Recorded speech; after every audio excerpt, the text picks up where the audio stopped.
안녕하세요 할러님들. 작년에는 국내 소형 성장 가치 전략이 가장 수익률이 높았습니다. 퀀트 전략에서 항상 등장하는 주식들이 바로 이 성장주와 가치주들인데요. 올해는 그러면은 성장주와 가치주 중 어디가 우세할 것인지 알려드리고요. 그거 말고도 10년, 15년 동안 볼 수 있는 프레임을 제공합니다. 올해 우세할 주식과 함께 더욱 확실한 부자가 되고 싶으시면은 하단 고정 댓글 링크 클릭 부탁드립니다. 예!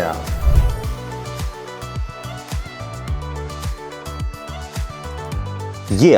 안녕하십니까 할러님들, 강원국입니다.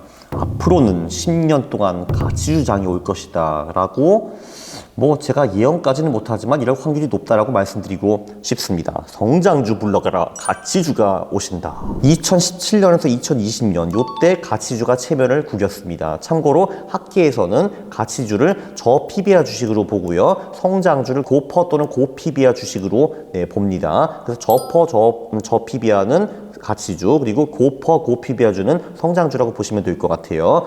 전 세계적으로 아주 긴 역사를 보면은 저PBR 주식이 고PBR 주식보다 수익이 더 높습니다. 근데 사람들이 성장 버블에 미쳐 있어가지고 사람들이 환타지에 막 빠지면은 반대로도 가는 경우가 상당히 많습니다. 특히 대형주가 그렇죠. 예를 들면은 90년대 말에 테크 버블, IT 버블이 있었습니다. 이때 순이익도 없고 자산도 별로 없는 그런 이상한 기업들의 시가총액이 미친 듯이 상승하고 그랬죠. 그리고 오히려 제조업에 있었던 그 저PBR 주식들은 빛을 못 봤습니다. 그리고 2008년 같은 경우에는 물론 모든 주식이 다 작살나기는 했지만 그래도 이때 성장주가 좀 덜 작살났다라고 합니다. 왜냐하면은 이게 퍼와 PB가 낮다는 거는 뭔가 그 기업이 조금 구리거나 이제 인기가 없다라는 거잖아요. 그래서 이런 기업들이 금융위기 때 더 많이 작살났습니다. 그리고 최근 3, 4년 동안에 2017년부터 2020년 동안에 빅테크 쪽이 엄청나게 올랐잖아요. 그래서 거기에 관련된 이익과 자산이 별로 없는 기업들의 주식이 무지하게 많이 올랐고요. 그리고 그 제조업이나 어쨌든 별로 인기가 없는 저PBR 기업들이 상대적으로 소외가 되었습니다. 자,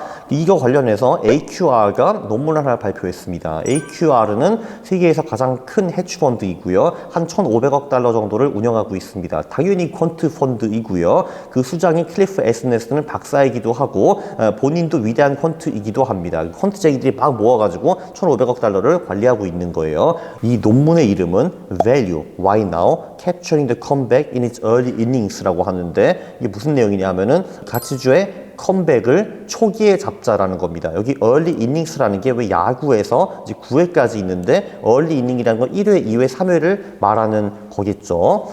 그래서 이 논문의 주장이 뭐냐 하면은 당연히 고PBR 주식들이 저PBR 주식들보다 비싸죠. 그런 이유가 다 있습니다. 그런데 비싸도 이 고PBR 주식들이 너무 비싸졌다라는 겁니다. 저PBR 기업들도 돈을 다 버는 기업들인데 둘 다 돈 버는 기업들인데 이제 어떤 기업들은 이제 엄청나게 높은 퍼와 PBR에서 거래가 되고 있고 이제 다른 소외되는 기업들은 퍼와 PBR가 낮다, 이런 얘기입니다. 예를 들면 미국 같은 경우는 지금 잘 나가는 그 기업들의 퍼의 평균이 34고 좀 못 나가는 기업들이 10이라고 하거든요. 보통 한 2배 정도 차이가 나는데 지금 이게 3.5배 정도까지 벌어졌다라고 합니다. 그래서 잘 나가는 주식에 퍼와 PBR가 높은 거는 맞기는 맞는데 근데 그 차이가 너무 벌어졌다. 비싼 놈들이 너무 비싸졌다라는 겁니다. 싼 애들은 좀 너무 싸졌고요. 근데 비싼 애는 이유가 있는 것이 아닌가라고 여기서 반박을 할 수가 있습니다. 근데 지금 가격을 보면은 성장주를, 빨리 성장하는 기업들이 가치주, 덜 성장하는 가치주들보다 5년 동안에 한 100에서 120% 정도 더 이상 성장을 해야지 이 밸류에이션이 말이 된다라고 하더라고요. 자, 근데 애널리스트들은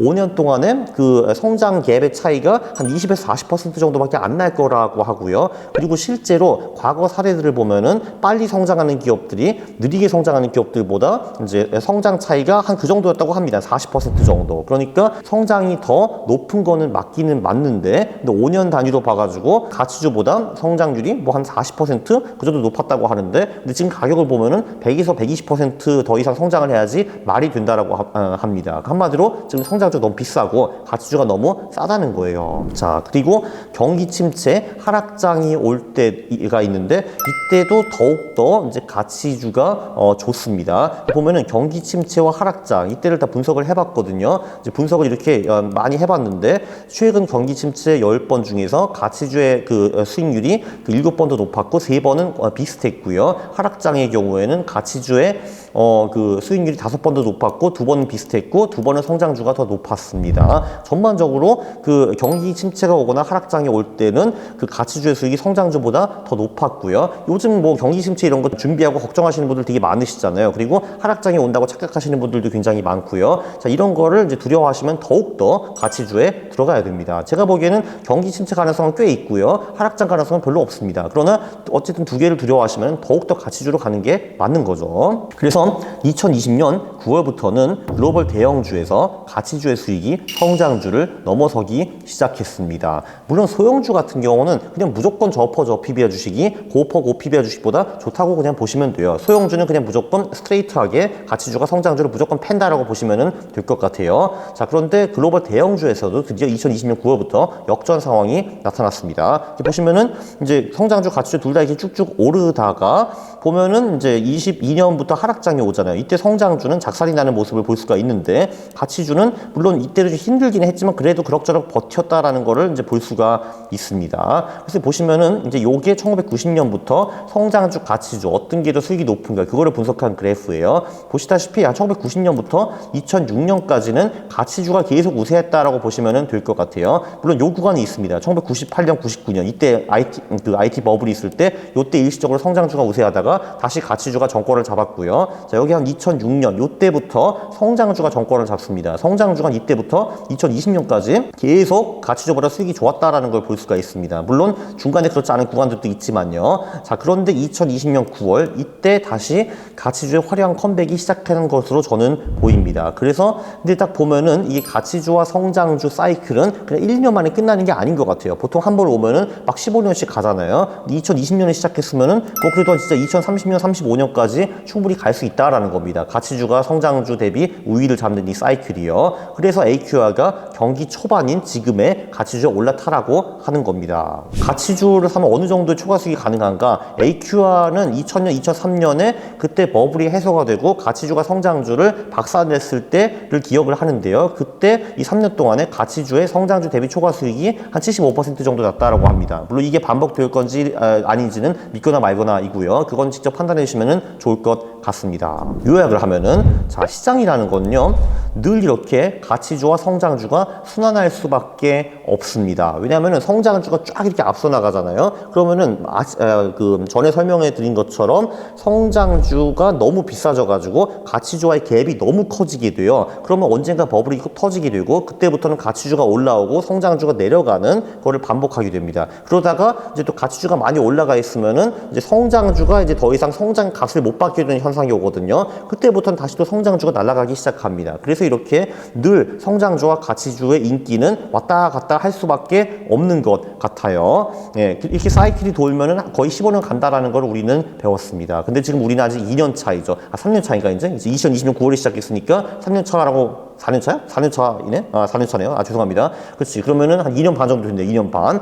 그리고 이미 이게 2022년에 좀 많이 보였습니다. 제가 알기로는 22년에 가장 선방한 주식들이 뭐 가스, 삼천리, 유틸리티, 비료, 사료, 한마디로 그 전에 아무도 거들떠보지 않았던 저퍼 저PBR 주식들이었잖아요. 얘네들이 2022년에 벌써 많이 날아갔는데, 근데 아마도 이렇게 가치주들이 날아가는 게 2022년으로 끝이 않을 가능성이 높다라는 겁니다. 이번 영상 또 왜 이렇게 유용했냐 진짜. 네, AQR 같은 이렇게 하이클래스 해치펀드 논문을 이렇게 재밌게 풀어준 사람이 어디 있습니까? 동일하시면은 구독 그리고 좋아요 부탁드리겠습니다. 싫어요를 누르시면 제가 매우 싫어합니다. 감사합니다.